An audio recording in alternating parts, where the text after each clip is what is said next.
30 bus by the government-organised and controlled media machine, without a shred of real evidence. They claim to have found Hasib Hussein's ID in Tavistock Square. However, they also claim that ID from another of the four, Mohammed Siddiqui Khan, was found in at least 2, some reports say 3, separate blast locations. He cannot possibly have been in 2 or all 3 locations at the same time, proving that these items were planted after the blasts. How could their IDs have survived suicide bomb blasts?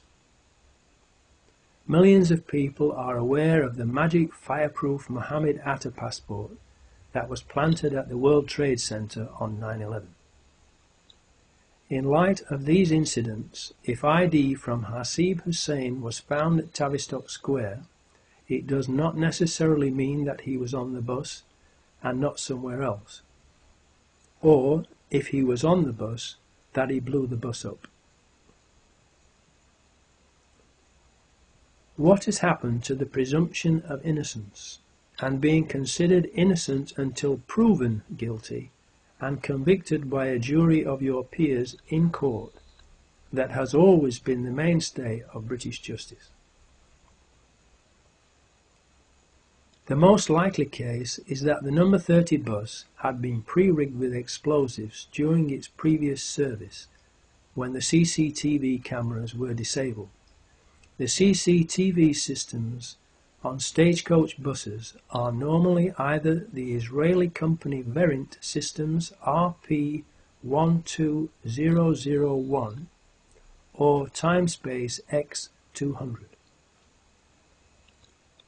A witness, Richmal Marie Oates Whitehead, aged 35, who worked at the BMA in Tavistock Square and was hailed as a heroine for her actions during the London bombings, said she heard 2 explosions on the bus. The controlled media immediately went on the offensive and did a character assassination of the heroine because her testimony did not fit with the official story, and she died unexpectedly shortly afterwards. However, other witnesses also reported a second explosion on the bus. Richmal's and other witnesses' testimonies would account for pre-planted explosives and a bomb being planted later on 7/7/2005. What we can be certain about, though, is that, either on the bus or elsewhere, Hasib Hussein, like the other 3 Muslim patsies, was murdered. 7th chapter title, Pre-planted explosives. Witnesses of the tube train explosions state that there were no Muslims with backpacks and no backpacks or bags left unattended on the trains in the carriages that blew up, and the floors of the trains blew upwards from underneath, not downwards, as would be the case with explosives inside the trains. Explosives under the train floors, powerful enough to rupture the carriage floors and bend them upwards, would also lift the carriages up off the rails and derail them, as did happen. Those explosives were not homemade, but military-grade high explosives that would not be available to Muslim suicide bombers. The official story was that they used homemade explosives, which has later been proven to be a lie. So we know from reliable eyewitnesses who can be traced that there were no backpack homemade bombs or Muslim bombers inside the tube train carriages that blew up, and that the floors blew upwards, so the bombs, which were made from military-grade explosives, must have been fastened underneath the floors of the train carriages. Only people having access to the tube trains during the times that the trains were not running would be able to plant those bombs under the train floors. Benjamin Netanyahu, the Israeli finance minister, said that he was warned by Scotland Yard not to leave his hotel room on the morning of 7/7/2005 before the first explosion was reported, implying that they had foreknowledge of the plan. Scotland Yard then quickly denied being the ones who had provided the warning, but have not told us who did warn Netanyahu if they did not. Why was Benjamin Netanyahu warned, but not the British people who pay their wages and whom they are paid to protect? Was it because it would have spoiled their evil plan to murder British people, to change the nation's mind about British troops fighting in the Middle East? 2 weeks later, the head of the Israeli Mossad, General Meir Dagan, said that he had warned Benjamin Netanyahu at 08:40 a.m. on 7/7/2005, 10 minutes before the first blast occurred. How did he know what was going to happen in London if Scotland Yard did not warn him? Did he wait to warn Benjamin Netanyahu until it was too late to warn the British people, so as not to spoil their evil plan?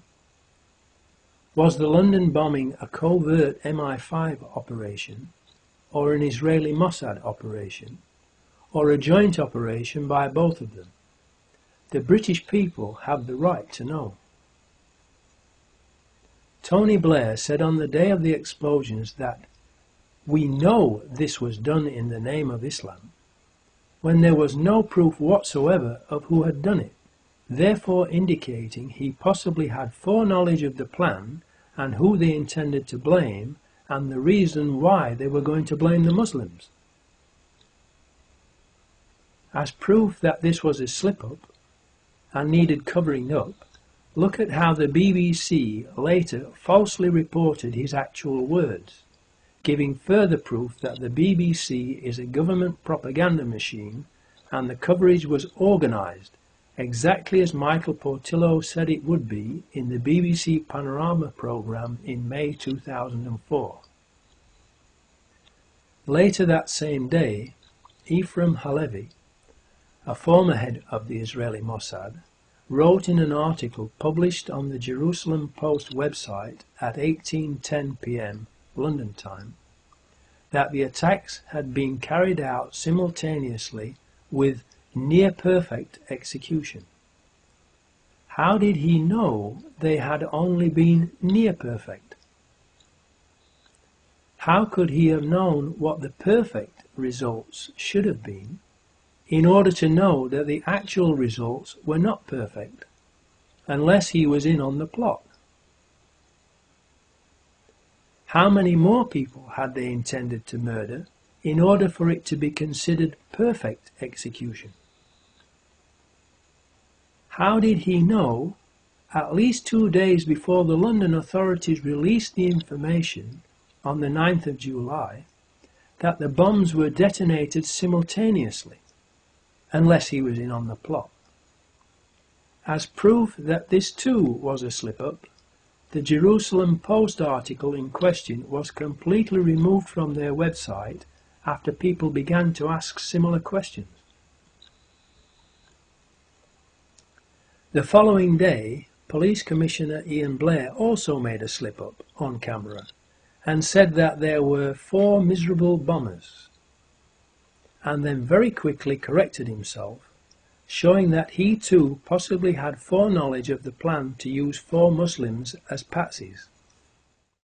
If London could survive the Blitz, it can survive 4 miserable bombers like this. I'm not saying there are 4 bombers, 4 miserable events like this.